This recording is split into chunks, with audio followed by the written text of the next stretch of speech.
is Aviv Zeevi. As Zvi just said, I'm a Vice President in Israel Innovation Authority, and I'm responsible for the infrastructure division, which is focused on, I would say, knowledge and creation and in building R&D infrastructures.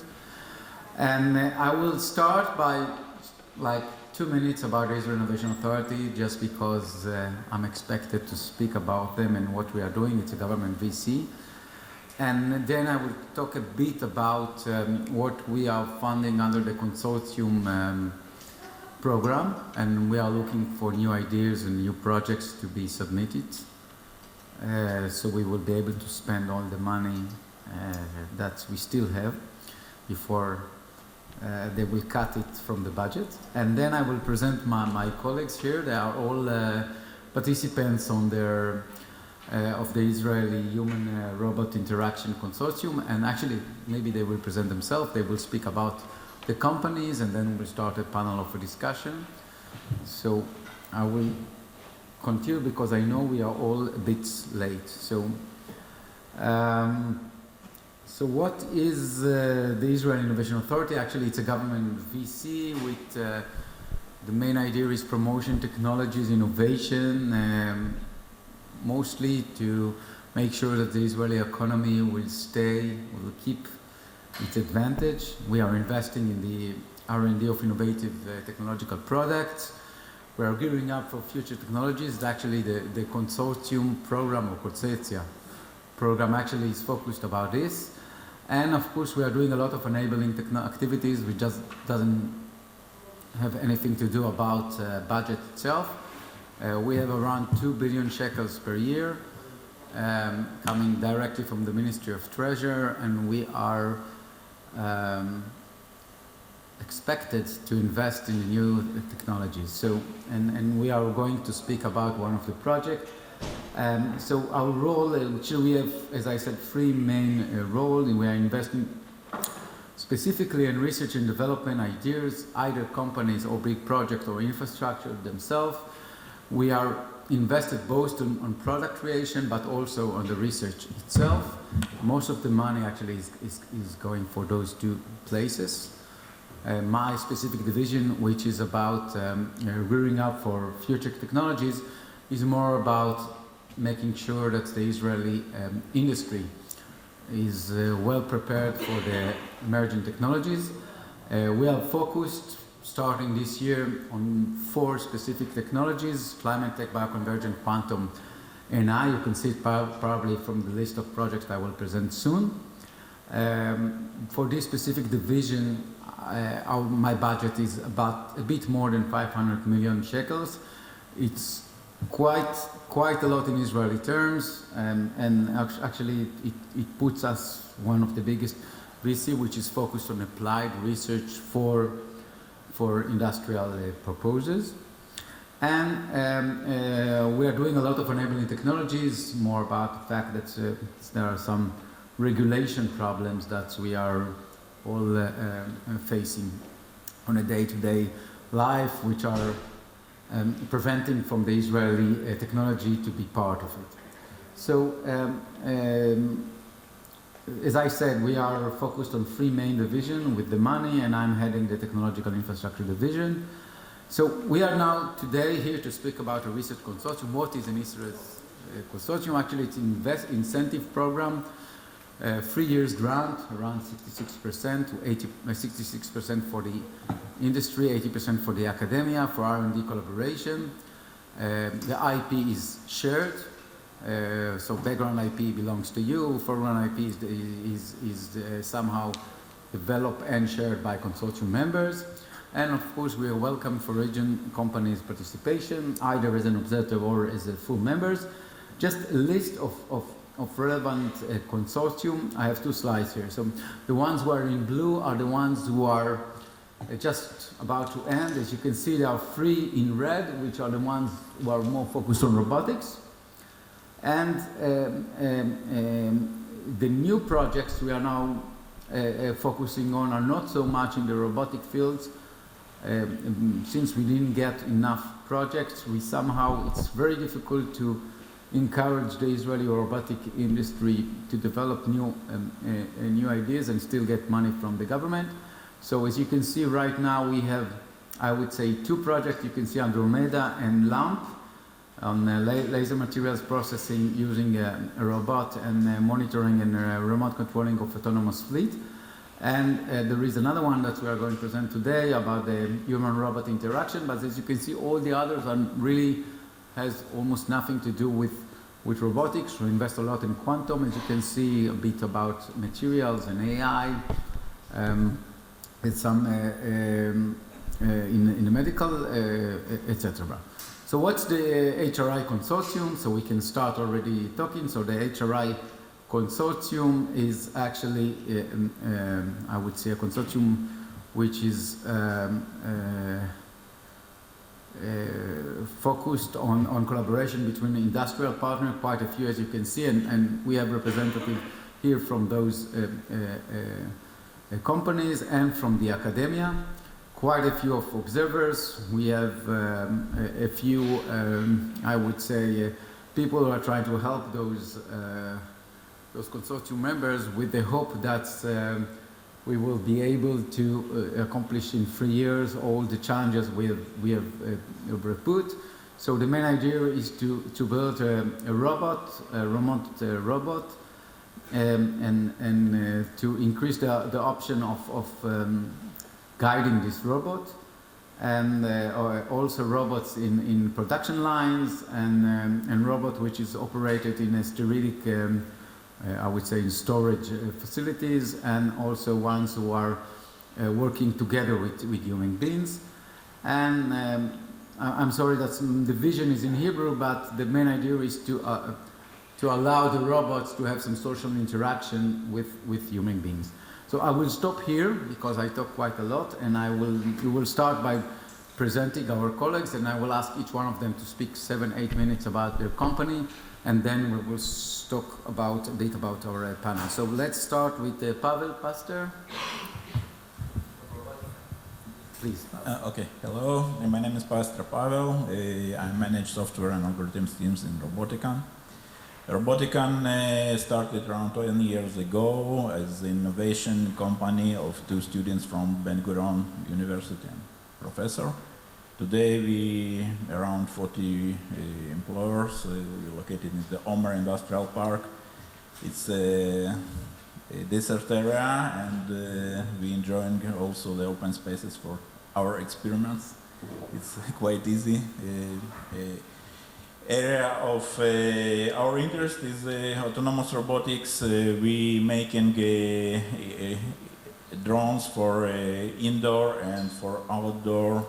We making interceptor systems for the drones, and many other boutique projects. In some areas we in really good and innovative position. So you may be asking what is between human-robot interface and RobotIcan, and let me start from some personal stories. Okay, when I started work many years ago, I worked with TV makers factories. Okay, maybe remember the TVs was a huge box. Okay. And at this time, the flat TV industry just started. And at this time, factory looks like many machines, okay? And the robots take glasses from one machine to another machine, and they move together with the people, okay? And all the time, factory was stopped, okay? People doing unexpected things. They put, there was rails, and all the time people doing some contamination on these rails, and factory just stopped to work, okay? So more advanced factories was just put robots in separate area from the people, okay? And this is the best solution. It's good solution maybe for TV makers and car makers, but unfortunately we have areas where we cannot separate people and robots, like hospitals and shopping malls. So in RobotIcan there was a project to make a robot which will scan barcodes in the shopping mall and understand where located each product and provide the report, okay?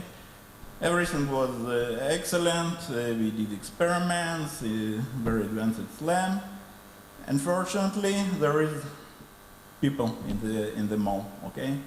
And all the time people block way of the robot, and instead doing his work and scan the products on the shelves, robot was just playing all the time new roles in the mall, okay? So this was clear that robot needs some interface with the people. Robots should understand the situation and ask from somebody, please give me pass this way, or don't disturb me. Okay. So this was one reason. Okay, when RobotIcan came to understanding that we need to develop some capabilities, human and robot interfaces. And another story is 2019 started Corona, and come to the patient in the hospital was a very complicated task. Unfortunately, my mother was in the not easier condition in the hospital, and I remember we waited many days to make a call when some volunteer will come and bring the phone, because she was not able to use phone by herself. And RobotIcan came to hospital and put the robot, okay, in the hospital. And unfortunately, the staff was not able to just operate this robot, okay? They was not trained, they was too busy. No, they have enough percent and not time to spend on the robots, okay? So they put it outside, okay? And it was another example why human-robot interface is very, very important, okay? Not always it's possible to train the staff and make them experts in the robots, okay?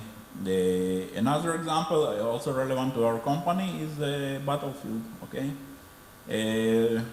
Now is many robot systems in the defense, but usually there is the operator behind the robot, okay? And when a soldier looking on the screen and take in his hands the joystick, he not able to defend himself by his personal weapons, okay? He not aware about the situation, what happened around him. So also here, if we looking how to make new areas for the robots, we come to understanding that better human-robot interface is required. So in the consortium, we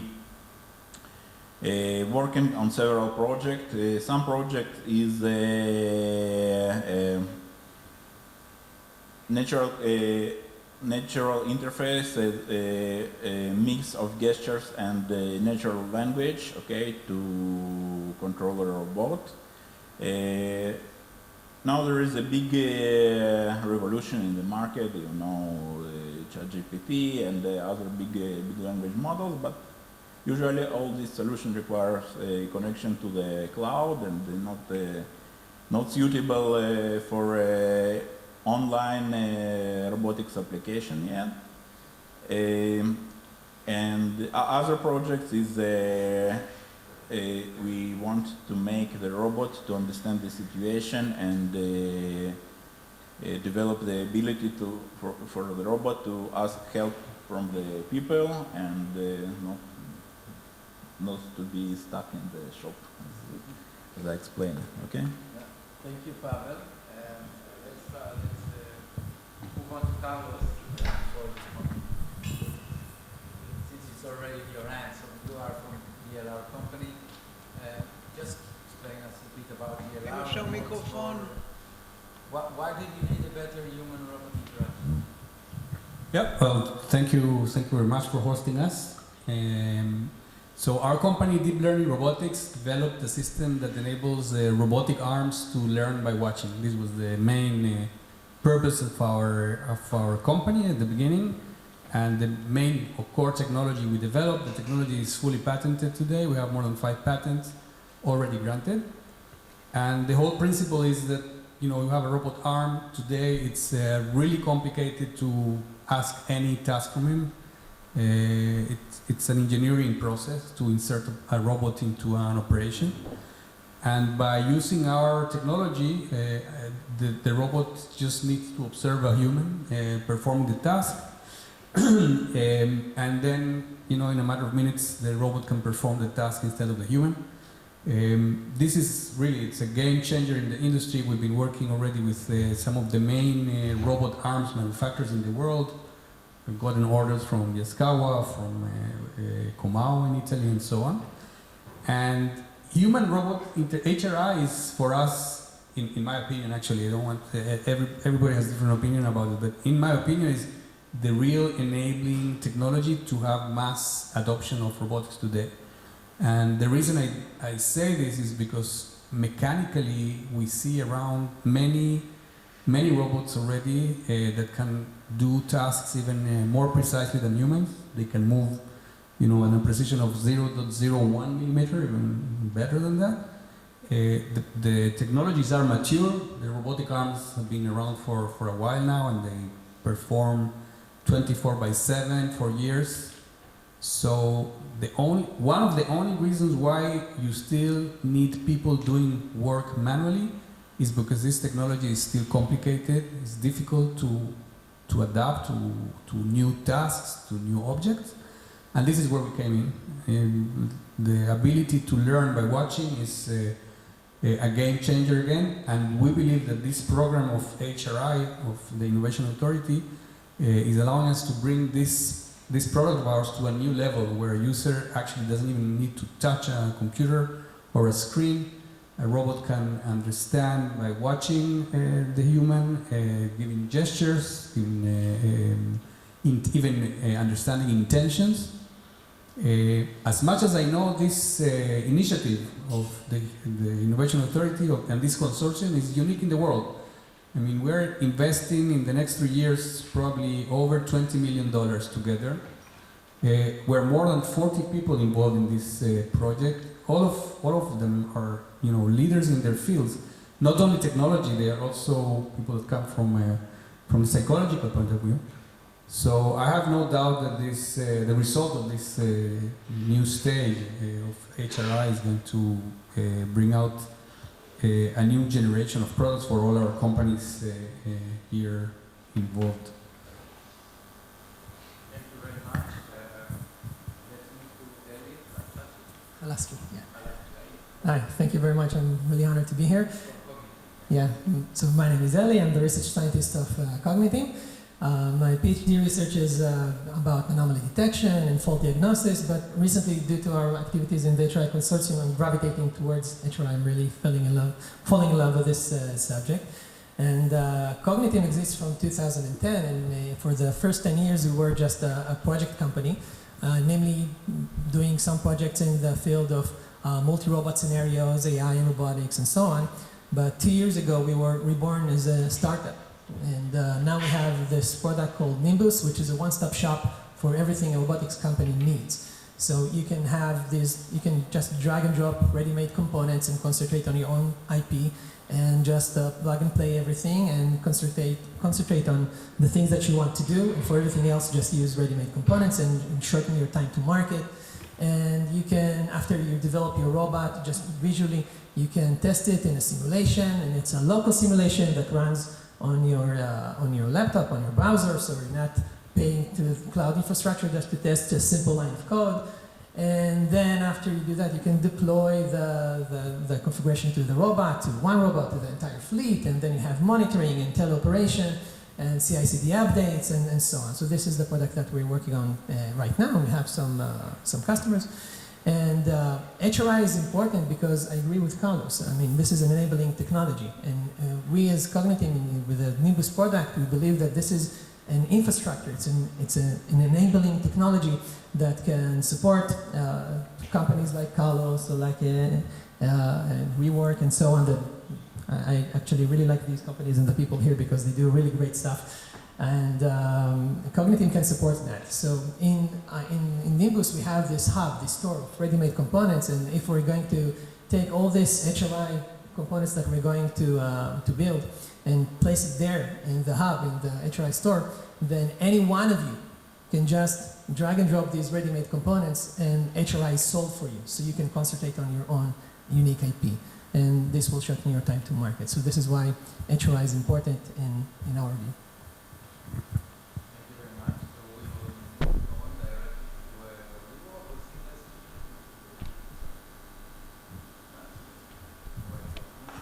I'm from ReWalk. ReWalk, sorry. Okay, so hi everyone. My name is David Hexner, VP R&D for ReWalk Robotics. So a few words about the company. The company was founded in 2001 by Dr. Amit Gopher with the idea of creating a revolution for the SCI community, replacing wheelchairs with a robotic exoskeleton, allowing individuals with spinal cord injuries to walk, to stand, to ascend and descend stairs. So since then, the company has advanced a lot. We actually have, to many aspects, fulfilled this dream. And today, our product, our flagship product, the ReWalk personal device, is sold around the world, has the regulatory approvals, and is used by hundreds of SCI patients around the world. And it allows them to return to restore part of their lost capabilities as a result of their injuries. Now, the vision of ReWalk is not only to treat these conditions, but to move to other types of disabilities, other diseases such as stroke, multiple sclerosis, and others. And I can maybe explain it with how we got to the consortium. It had to do with the COVID crisis. So I was sitting at home, like everyone, and my kids were watching one Marvel movie after movie after movie after movie. Obviously, at the same time, the R&D activity in the company was in a slowdown, and it was an opportunity to think of what's next. So some of these movies had to do with Iron Man, and I thought, this technology for exoskeletons is already not something new. I mean, we have a product in the market since 2012. Obviously, we have more advanced features, but it's basically the same product. And let's say if you looked at Iron Man 20 or 30 years ago, it was science fiction. Today, it's not science fiction anymore. Obviously, not every element of it. Like, no, I don't think we're going to develop something with rockets and flying. But a lot of the other elements are not science fiction. And the idea is to take, in the aspect of the consortium, to take this technology a leap forwards. And by that address, one of the main problems this industry is dealing with is not the technology exists. And I think that's true for a lot of robotic technologies. The problem is, what's the use case, who needs it, what the utilization is. And right now, if you look at the exoskeleton market for assistive robotics, it's it's only at the beginning of the market penetration, and we believe at ReWalk that at least some of the barriers, aside from regulatory and financial barriers, have to do with the ease of use and the way the human being interacts with the device. And this is, subsequent to other breakthroughs that have to do with interaction of human beings with smart devices. And probably the most famous example would be the the user interface associated with Apple. And I think that's the expectation of this generation, that once you have Apple products, for example, as a benchmark, any other product that's going to be used by the general public needs to be easy to use, needs to be fun to use, even though it is a medical device. So that's some of the motivation, and we're very glad to have the opportunity to be part of this consortium. And we have supported you from the beginning. yes. I visited your company in lockdown 7 years ago, I think. We're really surprised. So you're welcome to come to a visit Yes, again. we'll come again. So I think this is a very promising ideas also in respect to our product and what my colleagues in the consortium are doing as well. And I think we'll be able to bring at least this technology several steps forward and really be a continue to be a technological world leader in this market. Thank you. We will move to Ronen from Siemens, right? Ronen? From Intuition Robotics. Intuition Robotics. Oh my God, I'm sorry. That's okay, no, because I kept thinking throughout all this time, if this isn't the right place, are there angry people looking for me on the panel I should be in? So I'm in the right place, right? I think the eyes laser technology should be more advanced because. Yeah. Yeah. Okay. Hi, everybody. Thank you very much for the consortium, for everything we're doing together, and for inviting us to this panel today. My name is Ronen. I work for Intuition Robotics. We are the company that makes a social companionship robot for people who grow old alone at home. That's what we do. And I have to come clean. I did this last time we spoke together in a conference, the three of us, is that we're kind of cheating by saying we're a robotics company, because we have a robot. We build a robot, and this robot has perception and this robot has motion. But we have left completely out of the door many of the challenges that you guys are dealing with on daily basis, because our robot, LEQ, doesn't do anything. It doesn't do anything. It doesn't make coffee, doesn't help you get up, doesn't turn on the lights yet. Doesn't do anything, except a world of difference in the social, mental, cognitive, and motorical well-being of the person hosting this robot at home. That is what we're dedicated to. So are we in the right place for robotics? One could claim against. Are we in the right place for HRI? I would claim we're in HRR, and I just came up with it actually. We're in human-robot relationships. We have to go way beyond interaction. What our company does is building magic moments, common experiences that old people that are not early adapters, they're not tech savvy, and they've been severely further barriered, if that's a verb, by COVID and social isolation, into being more active, more in communication, learn new things, be more creative, and basically live a better everyday. Yeah, thank you, Ronen. So it seems like we are sending the robots to replace us everywhere. In the battlefield you were talking about, in the hospitals, in the home, I would say in the industrial production lines. So, but let me start with a bit provocative question. What are the main challenges we probably won't be able to solve in the next 10 years, which means you will still need the human being to do? And is there something which we will never be able to solve? So I know many are talking about sentiments, but let's think about it. So you were talking about the fact that we need a good scenario, a good case study. So what's a case study, or what's an ability that we won't be able to solve, or will be very challenging in the next 10 years? It's an open question. So, because I think you are all presenting different industries, different applications, so it's quite difficult. Who wants to answer?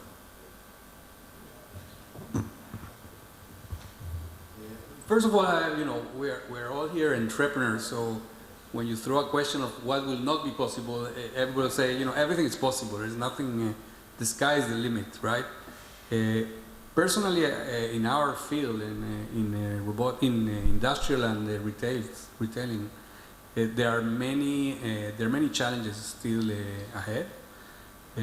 In our opinion, in order to have robots adopted widely, we have to solve two issues. One of them is what we're doing now, which is the human-robot interaction. But the other one that is not less important, and it's also related, is the plug-and-play side of it, the setup part of it. I mean, it's not possible that somebody would buy a robot and then he has to invest, months or years just to put him to do something. Robots should be plug-and-play, just like you do with the phone, with the computer. Actually, I see a lot of similarities between robotics and computers. Anybody here trying to do something with a computer 40 years ago or so would probably not reach very far away. And to see what happened since then until today, you can see how things exploded. The same thing I think is going to happen with robotics. And what we're doing with HRI, in my opinion, is similar to what happened with the graphical user interface to robots, to computers. I mean, the moment the graphical user interface came up, and the Windows and Macintoshes and so on, the whole technology became available, and a lot of applications came back. So this is what I think will happen to robotics, and I don't think anything is going to be impossible. Everything will be possible, it's just timing will be more difficult to calculate, I guess.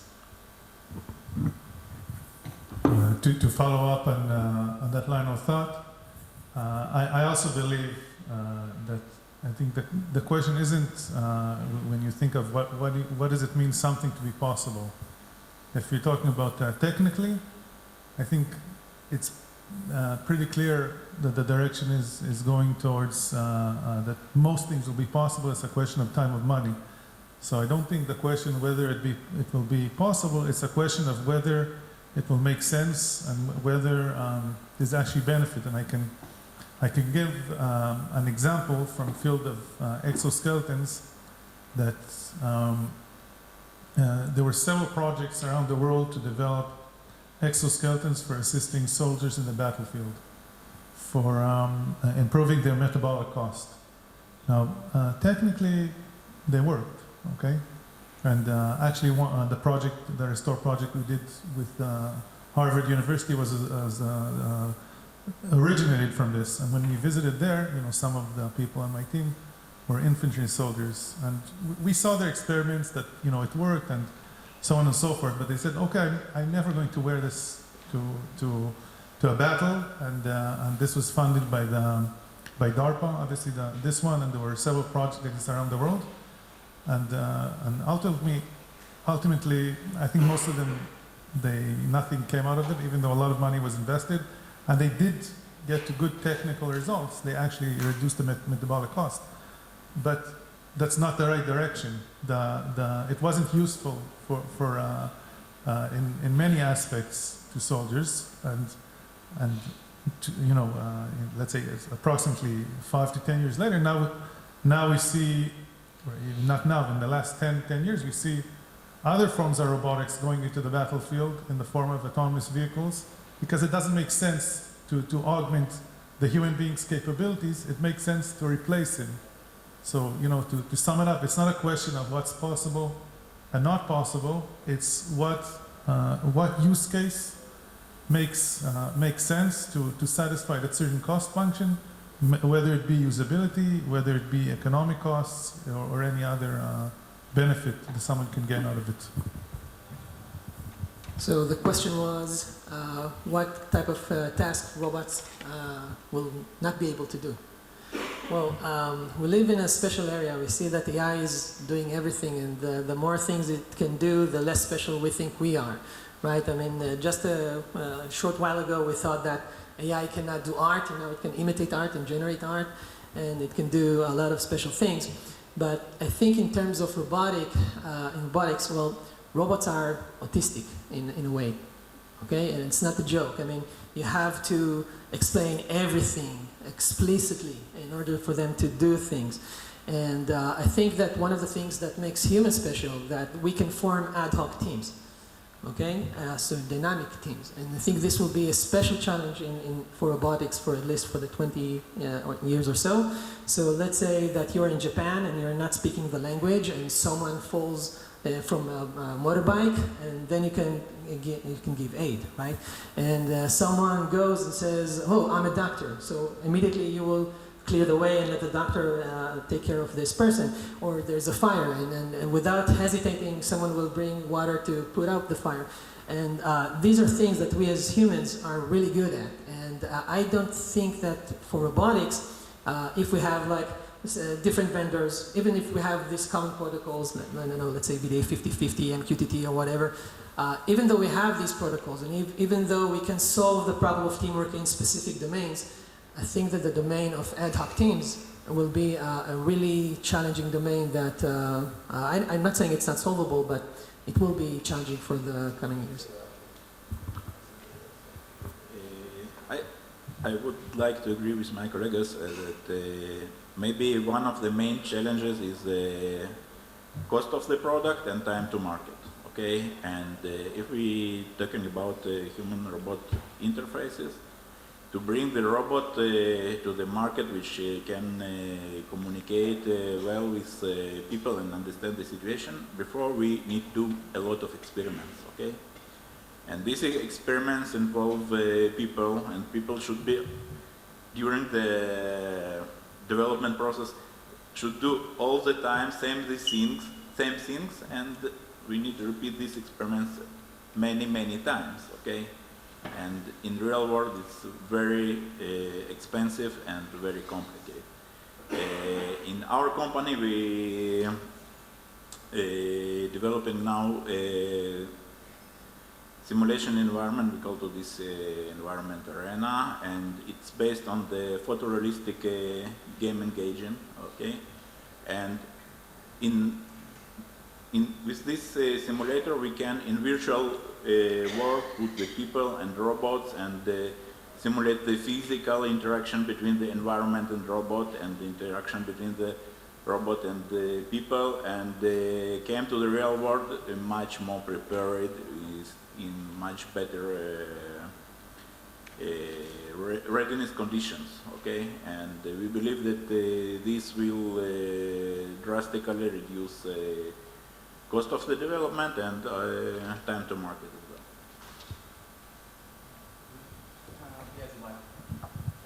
well. I'll try. First of all, when you ask startup people what's not going to happen in 10 years, it does not compute. We look at you, nothing comes back.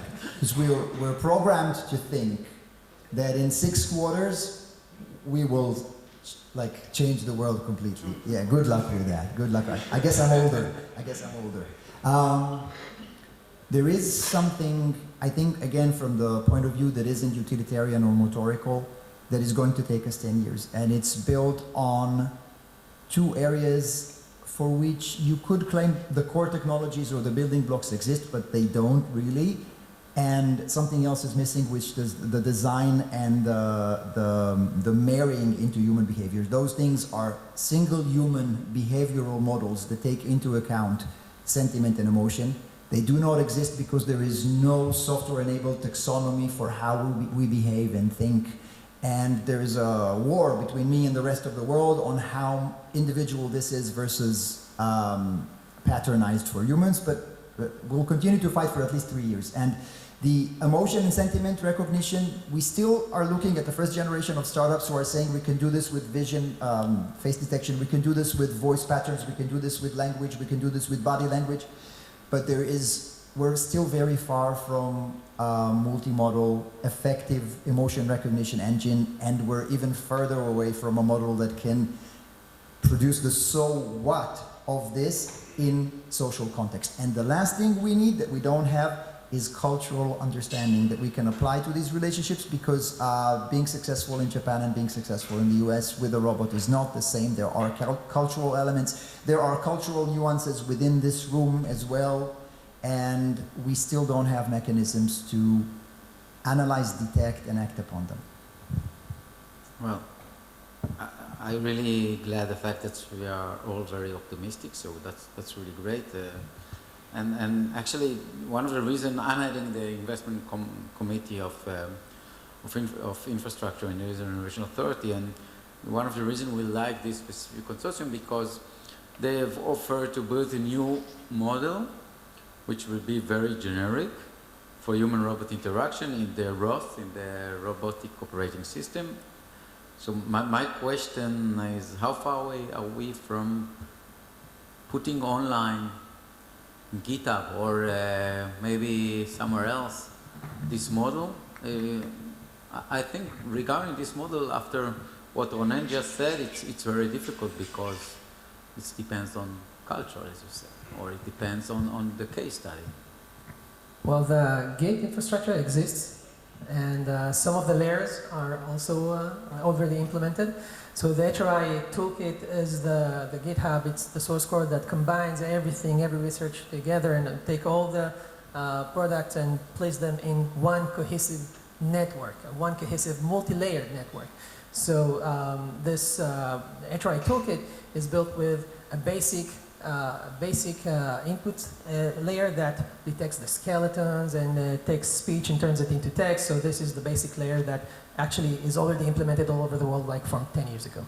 And on top of that, we have an interpretation layer.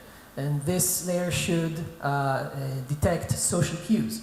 So for instance, if I have the input of the skeleton and applying some visual gesture, then these gestures need to be classified and identified and so on.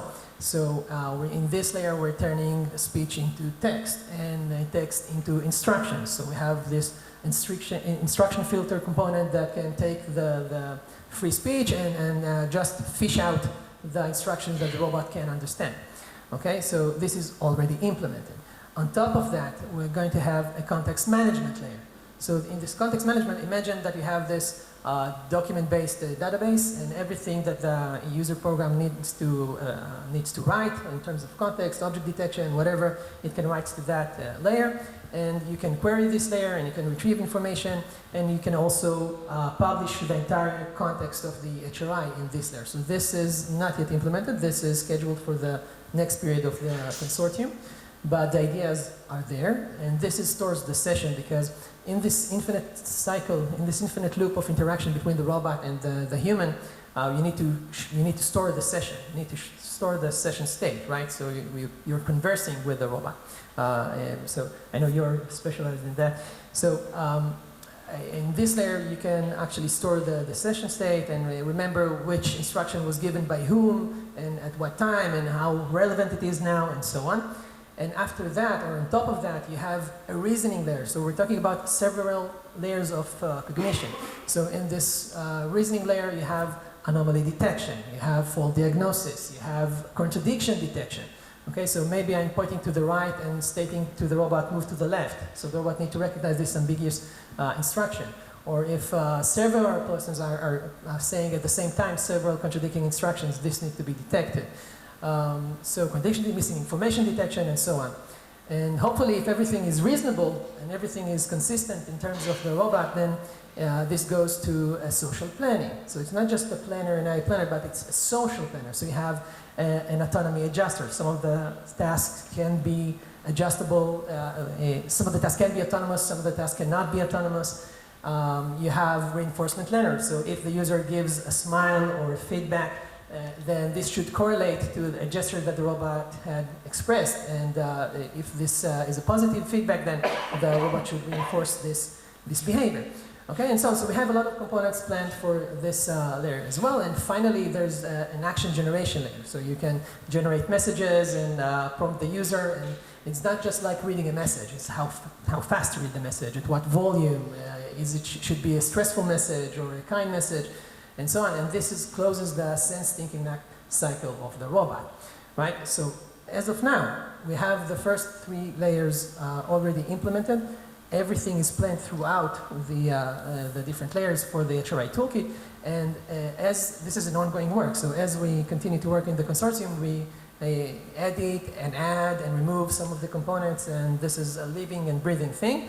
And right now it's not open to the public, but once we test everything, also in terms of quality of interaction, which is another topic of the HRI consortium, and everything will be labeled as, okay, this has a top quality of interaction label, then this will be open to the public. Obviously, some of them will be open source, and some of the components will be determined with a certain price or license or whatever. But to your question, this is already being implemented. So I think we should bring you to the management of the Israel Innovation Authority to show that we were very fast, maybe too close to the market. We are supposed to be 3 to 8 years from the market, so that's really great. So just a final question for anyone who wants to answer it. So you are collaborating, I think, with almost 10 professors from the universities, and I have invited specifically only the startups, or even some of the other companies. And can you share with us a collaboration, a successful collaboration with one professor? Is it a good tool for technology transfer, this consortium? What kind of knowledge do you still think that you can get from the academia that you were not able to develop by yourself?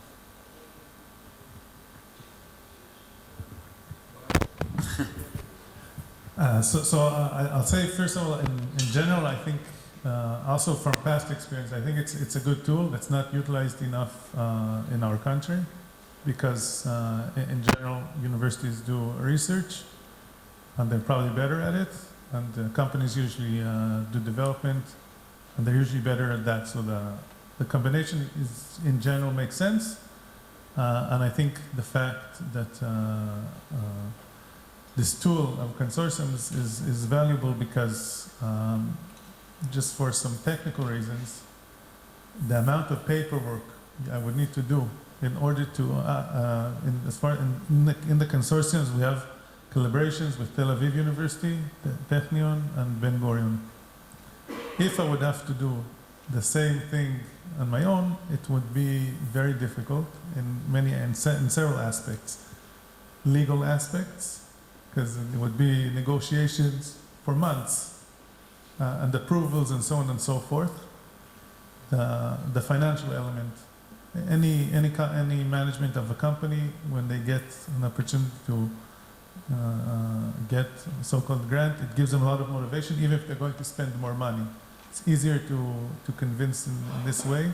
So I think it's a very good tool to promote collaboration. And so this is just to show that, in my opinion, it's a very good and useful tool for both sides, because I think for industry, we get opportunity to maybe get a wider scope and vision of what we're doing, because maybe in the day-to-day tasks you don't look at the literature, and you're maybe working less structured and maybe less open-minded. When you work with academia, you get a wider angle, and you get smart people that can take you in other directions. And I think for academia, especially in engineering faculties, it gives them an opportunity to do something that's connected to the real world and get some real world experience. So that's this my view. That's why it's good. But give us an example of which knowledge have you, which new direction were you inspired by a professor? So I can give a small example of the cooperation with Tel Aviv University. I mentioned in the morning we talked about slope detection. So we're exploring two methods of doing slope detection. And one method was for people in robotics. It was more, let's say, trivial. One is using inertial data. Okay, from inertial sensors, and they brought the idea of using a vision sensor, a camera. Obviously, we're not done yet, so we don't know which approach will work. But first of all, vision is not an expertise we have in the company, and we weren't thinking of using this approach for these tasks and other tasks as well. Obviously, we're yet to see which one will be more successful, and maybe it will be a combination of vision and inertial data. Yeah, thank you. Thank you very much. Anyone else wants to comment or? So thank you all for coming and sharing with us your experience, and I hope that by next period, I think soon you will present us the next period of this consortium. We will be even more surprised, and as I promised, I will ask one of you at least to come and present these new directions to the management. So only because we want the Ministry of Treasury to keep on funding those kind of consortium. Thank you. Thank you very much.